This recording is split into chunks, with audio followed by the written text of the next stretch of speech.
मगर धोनी के बारे में खास तौर पर लिखा गया था कि उनके आने की संभावना है।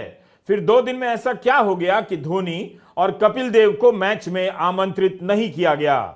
इसका मतलब है कि किसी को अहंकार हो गया है कि जैसे आप वोटर नहीं रहे उसी तरह आप क्रिकेट के दर्शक नहीं रहे। आप केवल उनके गुलाम वोटर हैं, गुलाम दर्शक हैं। यही आप है जिसके सामने देश की तमाम संस्थाएं कुचल दी गई। न्याय से लेकर जांच की व्यवस्था आज सियासी गुलाम लगती है। आज एक अदद जमानत पर संदेह किया जाता है कि आका का हुक्म होगा, अदालत का नहीं। सुनवाइयां स्थगित हो जाती हैं और 3-3 साल लग जाते हैं जमानत मिलने में। आप जानते हैं कि कोर्ट की क्या हालत हो गई है, मगर आप जैसे क्रिकेट का दर्शक बनकर क्रिकेट नहीं देख रहे थे, उसी तरह आप वोटर और नागरिक बनकर इन संस्थाओं का भी पतन नहीं देख रहे थे। आपको मजबूत देश का सपना दिखाकर संस्थाओं को खोखला कर दिया गया। उसी तरह मजबूत टीम की चमक में आप नहीं देख सके कि क्रिकेट का वातावरण कितना प्रदूषित कर दिया गया है। यह बात मैं तब भी कहता जब टीम जीत जाती।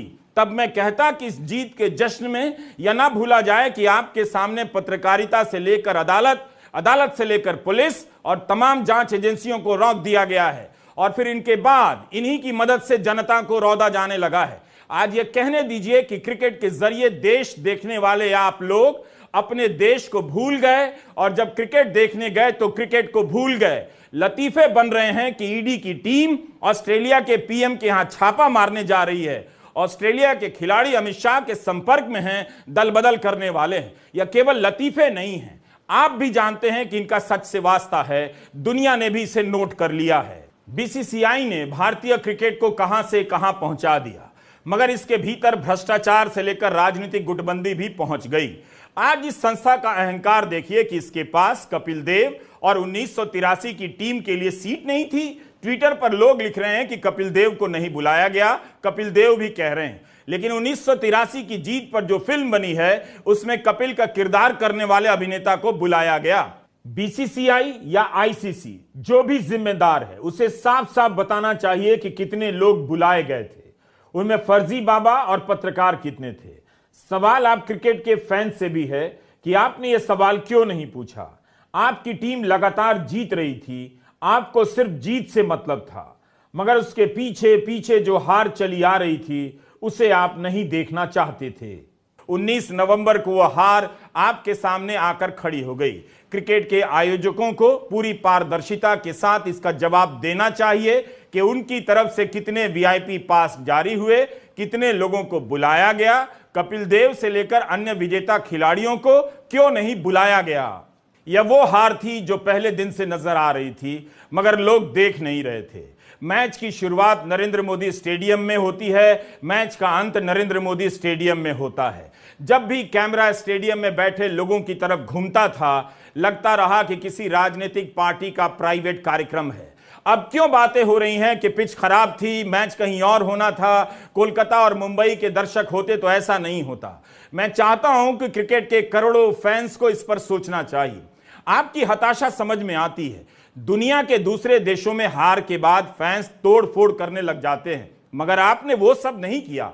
शांति से घर लौट गए, लेकिन शांत रहते हुए भी आपने वो कर दिया जिससे क्रिकेट को ठेस पहुंची है। इस पर आपको सोचना चाहिए, खुद के भीतर झांक कर देखना चाहिए कि इन लोगों ने आपको क्या बना दिया है और आपको क्या समझ रखा है। वही हाल बाजार का भी है। एक औसत परफ्यूम या डीओ बनाने वाली कंपनी अपने विज्ञापन में पाकिस्तान का मजाक उड़ा रही थी। परफ्यूम की समझ रखने वाले बेहतरीन लोग, बल्कि यही खिलाड़ी उस कंपनी का डीओ कभी ना लगाएं, मगर यह कंपनी पाकिस्तान का मजाक उड़ाते हुए अपने औसत उत्पाद को राष्ट्रवाद का सहारा लेकर श्रेष्ठ बताने में लगी थी। क्या राष्ट्रवाद का यही काम है कि उसके नाम पर गुटखा से लेकर औसत परफ्यूम बनाने वाली कंपनियां खुद को श्रेष्ठ साबित करती रहें? खेल खिलाड़ियों का, लेकिन उनके खेल के दम पर बार बार इस डीओ का विज्ञापन ऐसे आए जा रहा था जैसे पाकिस्तान से लड़ने या पाकिस्तान को नीचा दिखाने के लिए इस परफ्यूम या डीओ को लगाना बहुत जरूरी है। आप होश में हैं या कसम खाकर बैठे हैं कि अब होश में कभी आएंगे भी नहीं। बात केवल फाइनल और अहमदाबाद की नहीं है। भारत के कई मैचों में क्रिकेट के दीवाने अपनी दीवानगी में क्रिकेट भूल गए। ऐसी मोहब्बत मत कीजिए कि माशूक का चेहरा याद न रहे। क्रिकेट पर लिखने वाली पत्रकार शारदा उग्रा ने क्या खूब लिखा है कि यही नरेंद्र मोदी स्टेडियम था जहां पाकिस्तान की टीम के कप्तान बाबर आजम ने टॉस जीतने के बाद जैसे ही बोलना शुरू किया, उनकी हूटिंग शुरू हो गई। जब मोहम्मद रिजवान आउट होकर पवेलियन जा रहे थे, तब